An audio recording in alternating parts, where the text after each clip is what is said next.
Olá, meu irmão, minha irmã, a paz de Cristo, como é que você está? Tudo bem? Paulo Rodrigues aqui, professor, especialista de desenvolvimento humano hoje, membro da paróquia Nossa Senhora do Carmo aqui no Rio de Janeiro, hoje como coordenador do Crisma, pai de duas meninas, casado há mais de 15 anos. Eu estou aqui hoje para dar as boas-vindas a vocês e, é claro, dar continuidade no que a gente se propôs a fazer. No vídeo anterior eu mostrei na Bíblia que de fato Jesus é Deus.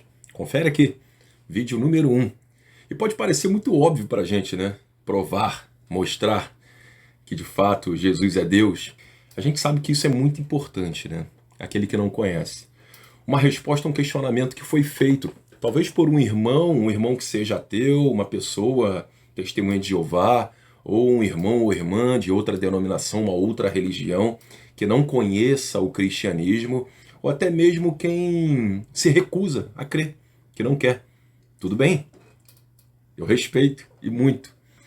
Respeitar não é a mesma coisa que concordar, né? De ser conivente, mas é claro que todo carinho, todo amor, todo jeito de se falar, de se comunicar, então aqui sinta-se acolhido. Pode ser difícil de acreditar pela quantidade de informações que a gente tem hoje no mundo, né? Com a tecnologia, com o recurso da internet, uma pessoa não saber, mas eis aqui uma resposta para que a gente consiga compreender um pouquinho mais, se aprofundar no cristianismo, né?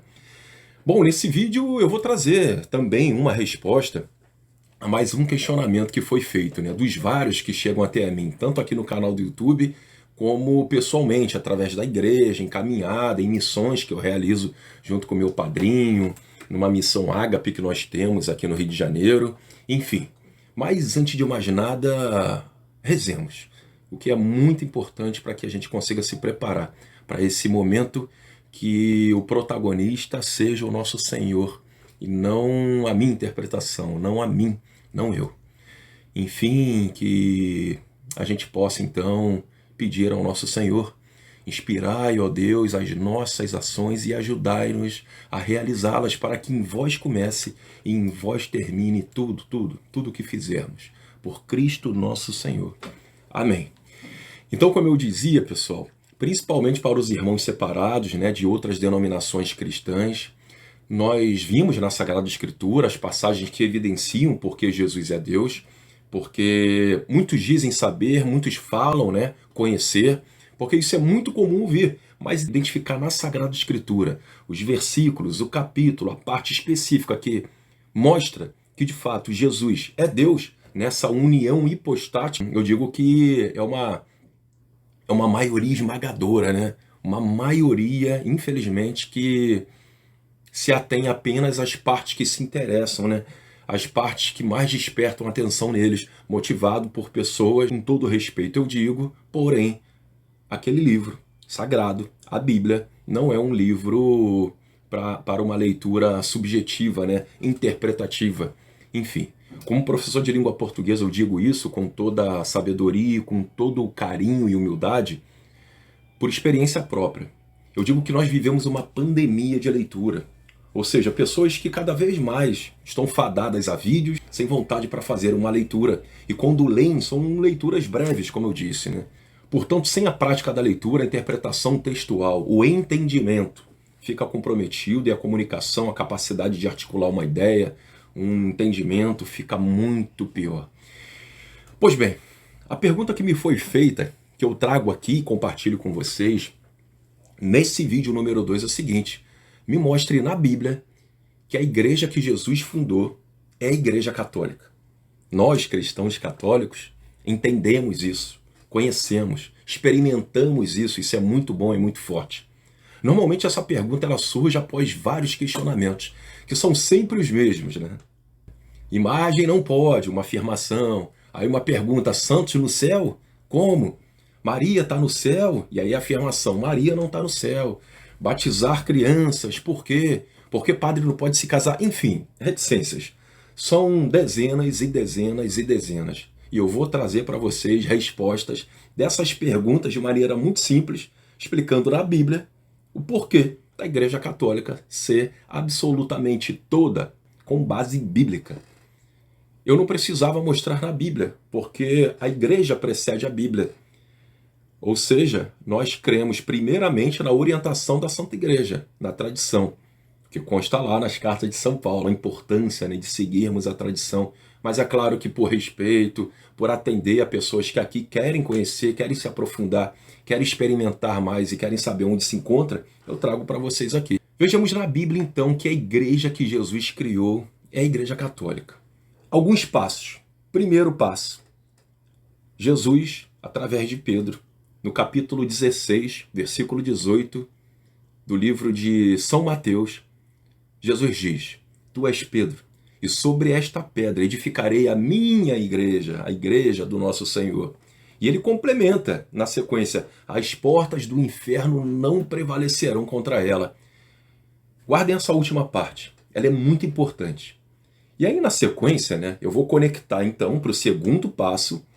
Com a sua igreja já instituída, Jesus diz a Pedro, lá em São João, capítulo 21, versículos 15 e 17. Veja a costura, a conexão da leitura. Não era uma sequência cronológica, não está amarradinho um versículo ao lado do outro. Nós precisamos ler a Sagrada Escritura toda. Já estou na minha segunda leitura, se aproximando aí, caminhando para o final. Quantas vezes eu vou ler? Quantas vezes Deus me permitir até o final da minha vida. É o único livro que a gente não pode parar, tá? Enfim, João, capítulo 21, versículos 15 ao 17, de maneira resumida diz: Cuide dos meus cordeiros. Aquele mesmo Pedro, apóstolo, pecador como todos nós, ele negou a Jesus 3 vezes. Mas Deus é misericordioso, nós sabemos. Jesus, Deus Filho que se fez carne, já tinha um propósito para São Pedro. Aleluia. Como Deus já preparava, por exemplo, Nossa Senhora, Maria, que deu à luz ao Deus Filho, Mãe de Deus. Aliás, a única criatura, pois Jesus é criador, né? Não é criatura. Maria é a única criatura que não possui nenhum pecado na Bíblia. Nenhum. Todos os outros personagens, né, fundamentais na vida, né, naquilo que Deus criou, pecaram. Maria não pecou. Por isso chamamos ela de Senhora, por carinho, um carinho tão profundo, tão forte, um amor tão grande, mas que se limita a uma criatura, a uma serva, cuja frase mais marcante é, lá nas bodas de Caná, lembra? Fazei tudo o que ele disser. Maria, ela passa à frente, não para fazer por importância, mas ela toma a dianteira justamente para fazer um pedido para que o nosso Senhor pudesse ser glorificado naquela ação. Um terceiro passo eu trago aqui. Atos dos Apóstolos, capítulo 15, versículo 7, consta o seguinte: ao fim de uma grande discussão, Pedro levanta-se: irmãos, vós sabeis que há muito tempo Deus me escolheu, e desde o princípio a conexão, né, a sucessão apostólica até os dias de hoje. E veja que essa mesma igreja primitiva, ou seja, dos primogênitos, a igreja primeira, ela fazia exatamente o que conservamos até hoje. Atos dos Apóstolos, capítulo 2, versículo 41 ao 47, nesse quarto passo eu mostro a vocês. Por exemplo, os que receberam a sua palavra foram batizados. Na doutrina dos apóstolos, realizavam a reunião em comum, a fração do pão, orações, existiam milagres, viviam unidos, tinham tudo em comum, frequentavam todos os dias o templo, partiam um pão.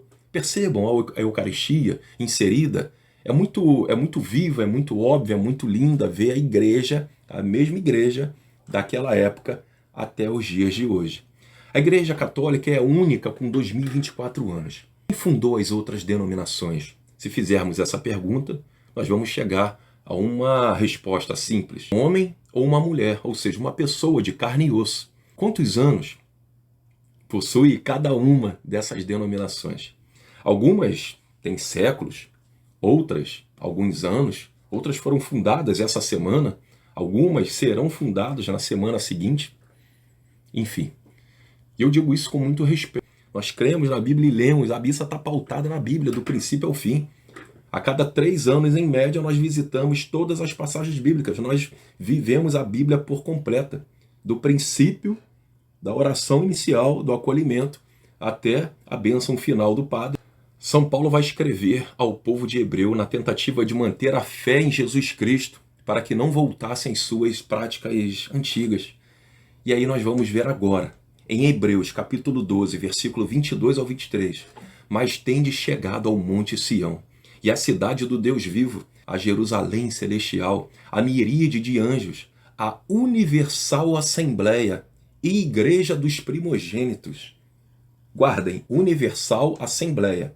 Igreja, que somos nós, dos primogênitos, igreja primeira, inscritos nos céus. E a Deus o juiz a todos. O termo católico em grego significa universal. Portanto, a Assembleia Universal, que é o que consta na Sagrada Escritura, que nós vemos, significa Assembleia Católica.